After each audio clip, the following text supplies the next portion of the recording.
Greetings from Ann Arbor, Michigan, a great state and a great place of the great USA. Welcome to our podcast series, and I am promising you that this series is going to be very enlightening, very inspirational, a lot of fun, and something that will really, I think, help you as you walk your path to holiness. This series is going to have a lot of different things that you probably have questions about, but maybe had the opportunity to ask, especially about religious life. Like, what do they do all day? Who are they? Where do they come from? What's it like when a young woman enters religious life? So stay tuned as we will discuss where sisters come from today.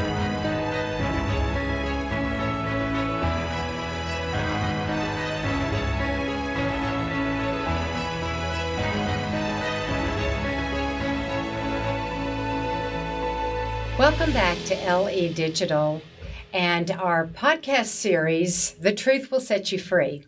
And so I know many of you have already watched a number of these, and probably you have been fascinated by my different sisters that I have brought in and interviewed to share with you on here. So today we are very, very blessed to be able to have with us Sister Irenaeus Schlettenhofer. Sister, did I say your last name correctly? You did. Good German name. It means free and easy farmer. Free and easy farmer. Sister, I absolutely love that. In so many ways, that's such a beautiful balance to our Dominican charism of proclaiming truth and veritas. And of course, I met you at Purdue University, where you were blowing the top off several things too.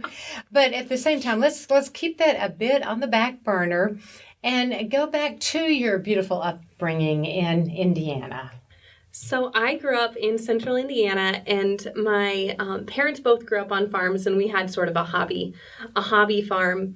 I'm the youngest of three, and my family, we were just kind of a very normal family in a lot of respects, or at least I thought we were. We had our problems, we had our difficulties, but we also were very close, and we had our joys too, and grew up with just this pretty simple life.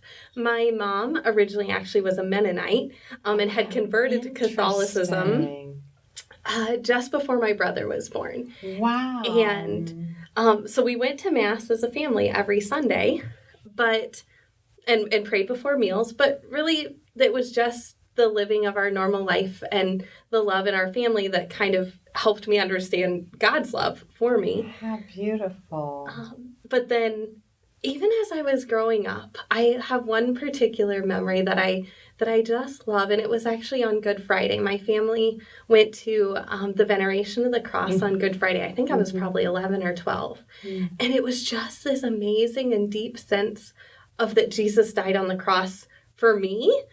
And then when I tried to explain it to my siblings later, like they had just been there, like they didn't have the same experience that I did. And it was kind of realizing that he was pulling my heart even then. How beautiful. Now, Sister, you said that your mom is a convert. Yes. And she converted after your brother's birth, shortly after. I think maybe a little before, but somewhere around. Were you around at that time? Where did you come in your family? So I'm the youngest. So being the youngest, by the time you came around, your mom was already a Catholic. Yes. And knowing your parents, I would have presumed she'd been Catholic all her life, and that's the beauty of. Did she ever refer to those days or to her faith as a Mennonite? Or? Yes, a little bit. So she grew up Mennonite, and then there were some kind of differences in their church, and she was attending a Methodist church when she met my dad, and just very much came from this Protestant background. And so she and I, when I was growing up, had conversations about how she was baptized when she was like 12 or 13. And with that, she kind of did struggle with some of the tenets of the faith, especially with confession all growing up. And so one of the things that was beautiful was actually when I was in high school is when my mom actually came back to the sacrament of confession and started going regularly. Oh, sister, which was just such a grace that she came back to that. And one of the other things that makes my mom so special that I just love is she's a 3-time cancer survivor. And the first time was when I was very young. Beautiful. And so just that suffering has really purified her. She truly is. She is. She's one of my heroes. I know. Well, Sister, growing up, were you very religious? Like I said, I wouldn't think more than most people, but then there were a few instances that kind of drew my heart. And when I was in high school, I was in youth group, so I went to public school. Okay. But I was in high school youth group, and was the first time I ever experienced Eucharistic Adoration. And that was another moment of just feeling him drawing me more and more to himself, and just the emotion of being before him. I remember just weeping and just, It was so powerful, but that was my first time ever experiencing that. Wow. One of the aspects of our faith that my family was so good at, though, is just a love for the poor and a love of service. My parents are the most generous people you've ever met. Very generous. Yes, they are. And so we had always had a sponsor child growing up that you help every month and with cost for their education and basic needs in another country, and you had the opportunity to write letters.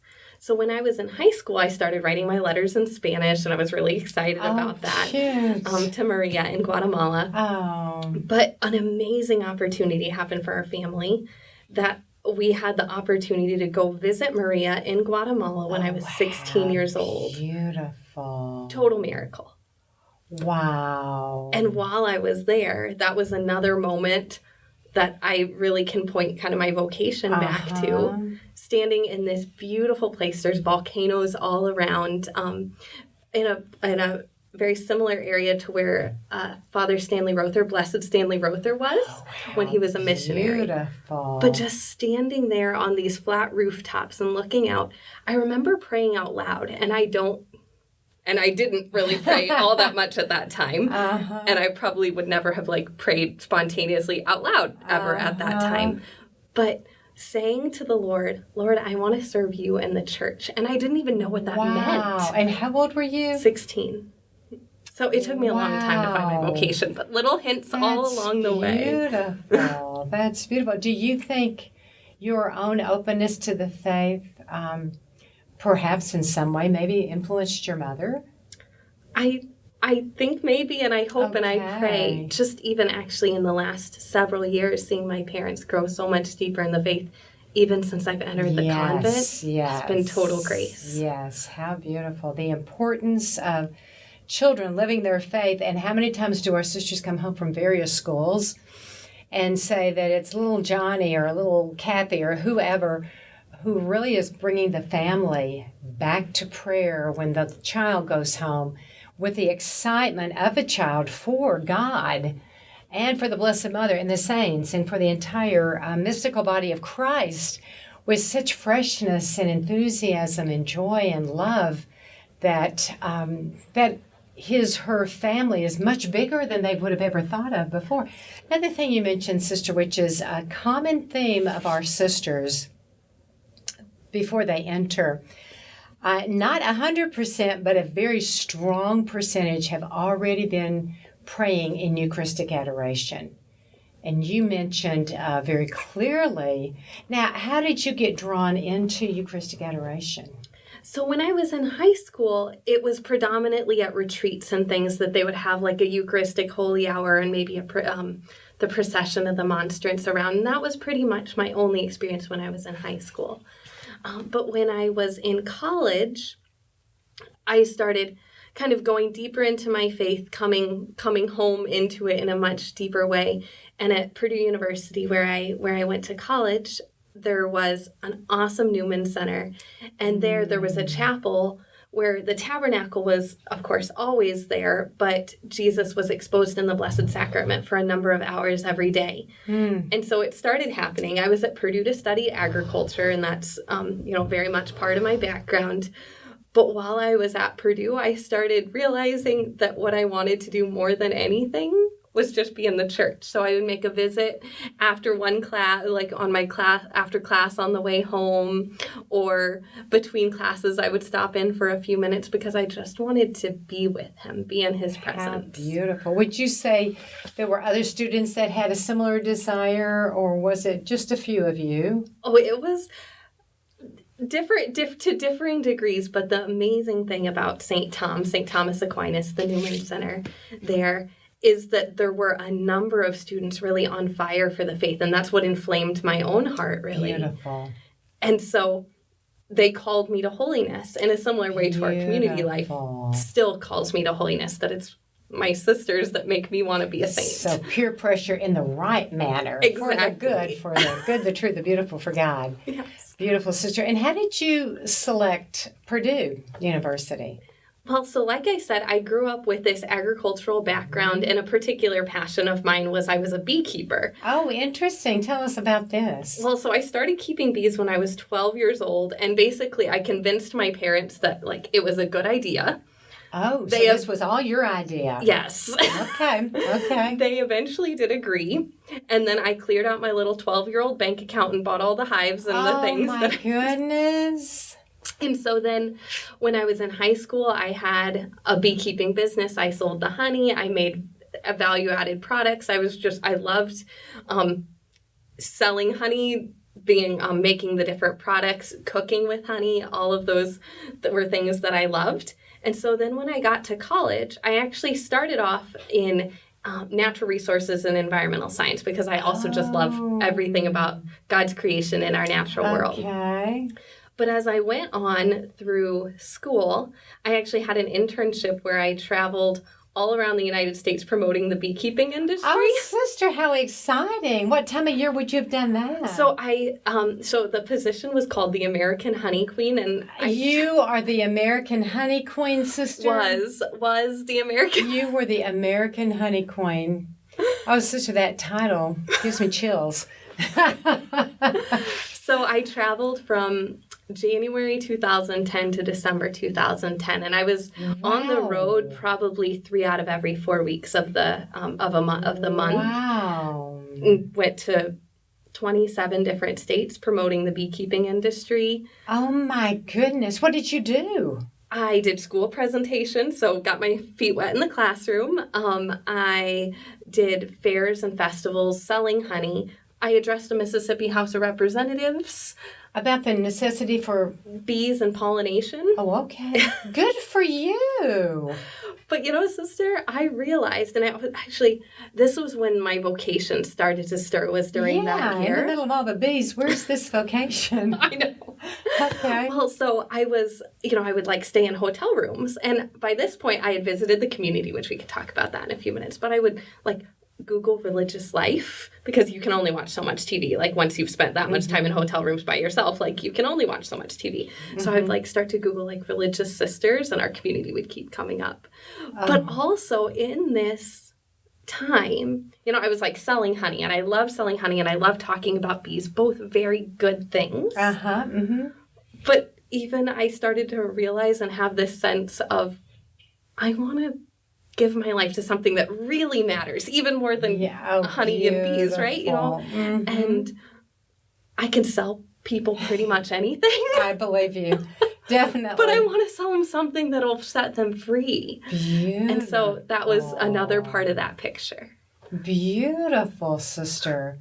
So, did you go to school in these from January to December of this particular year that you were the bee queen? That spring semester, the first half of the year, I was just taking a lighter class load and getting it done in between things. And then I took off that in the fall and just was traveling full time. I guess you'd have to be pretty smart to be a bee queen and do all your duties there as well as keep up your education.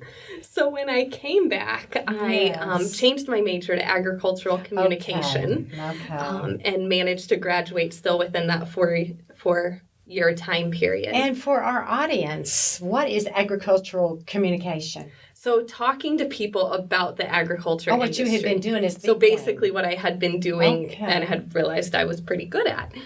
But even then, that was when it was but this still isn't it. I thought changing my major would help. And I think actually a lot of young women kind of do that. They'll like change their major when they're trying to figure out. Pacifying the inner... this turmoil. It's my major that's the problem. Interior. Exactly. Yes. Try to do something to quiet the heart. Okay. Yes. So I changed my major. That still didn't help. And I had originally visited our community when I was a freshman in college, just by kind of a crazy chance. Some people had invited me, but I didn't know that people still entered religious life. I didn't know that there were really communities like our community. Wow. And I kind of thought we would be like the only little group there. But we got there and there were like 60 young women there, and people started talking about I got papers, that they were applying to the community. And I was like, oh my goodness. Wow. So in those couple of years of college, I couldn't get the sisters off my mind. How beautiful. So when I came back after that year of representing the beekeeping industry, I realized I need to really think about religious life. I really need to consider this. And so I came on our amazing discernment retreats. Aren't they amazing, sister? Tell our audience a little bit about those amazing discernment retreats. They are unbelievable. And they're called Be Not Afraid retreats because there's so much fear. Yes. But that fear is so ungrounded when you know that the one who loves you is who's offering whatever your vocation is. He's offering that gift. Mm-hmm. But the whole purpose is to find out what that gift is for you, what graces are given to you through your baptism, and to give you the courage to do it. Mm-hmm. And so the all-night Eucharistic Adoration is the highlight because he's the one that has the answers. Mm-hmm. There's talks by the sisters, awesome fun times with the other retreatants, and there's usually over 100 at every retreat. Oh, I would say there are now about 140, 50. That's amazing. Yeah, they've grown.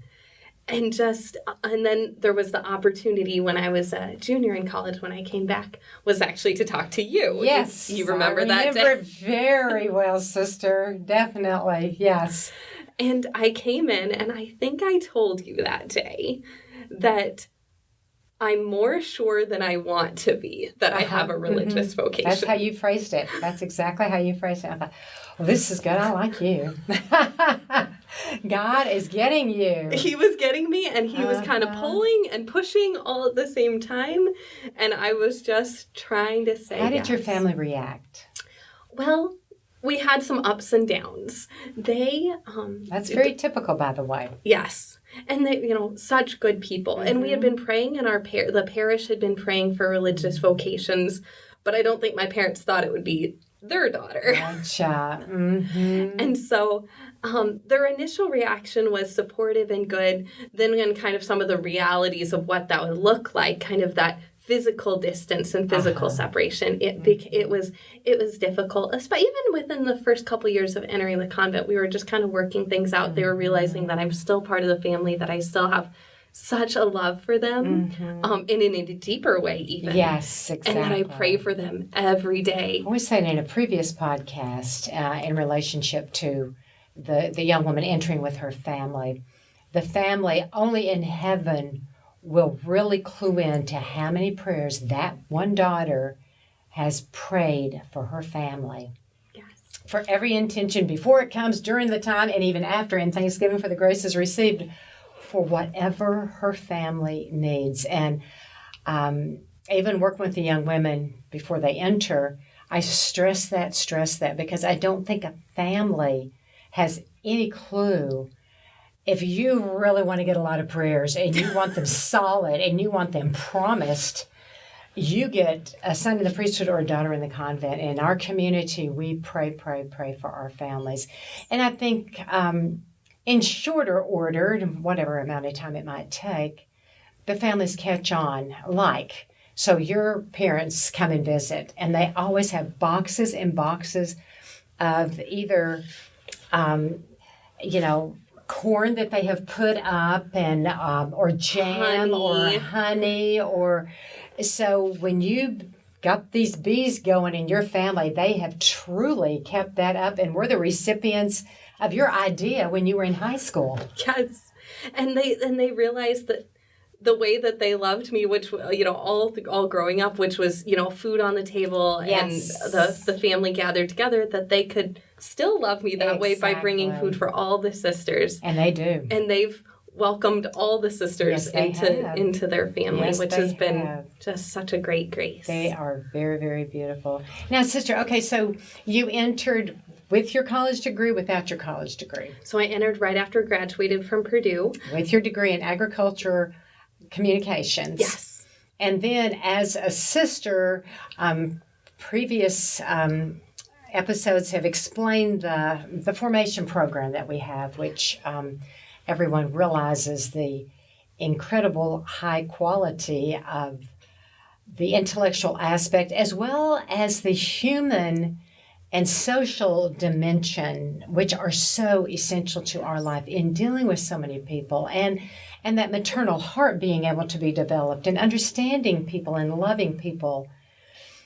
But then our sisters, obviously, since we're preachers and teachers, we go on to get college degrees. Tell us what yours have been. So after I professed my first vows, I went to Eastern Michigan University to get what's called a post-baccalaureate teaching certificate. So it means I already had a bachelor's degree, but just needed the education classes, basically.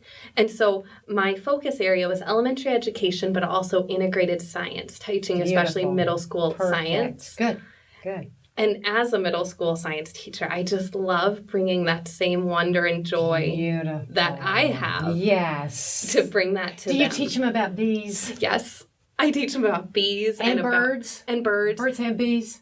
And sometimes the birds and the bees. I was a science and religion teacher. There you go. Morality and biology and the various sciences. And salvation history and church history and the religion classes. Scripture. And so I was teaching middle school science and religion this last year.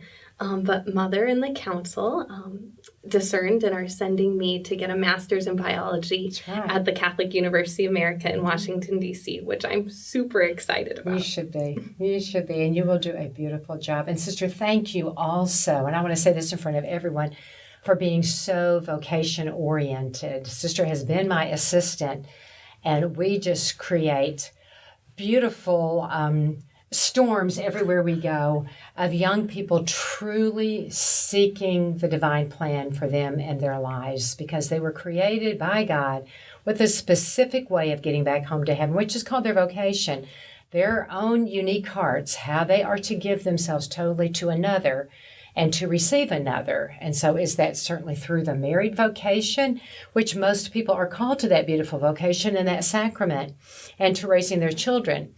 Or could it be to religious life in our community or other wonderful communities as well? And we send them all over to wherever. If this young woman has a religious vocation where her spirit really would fit, because that's the spirit God gave her uniquely.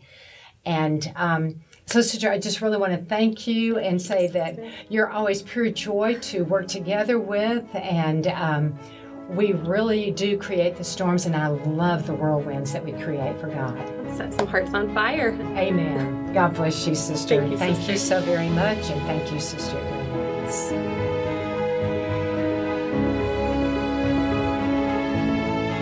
So if you like the material on this particular podcast, then please click on the next podcast for another fascinating story.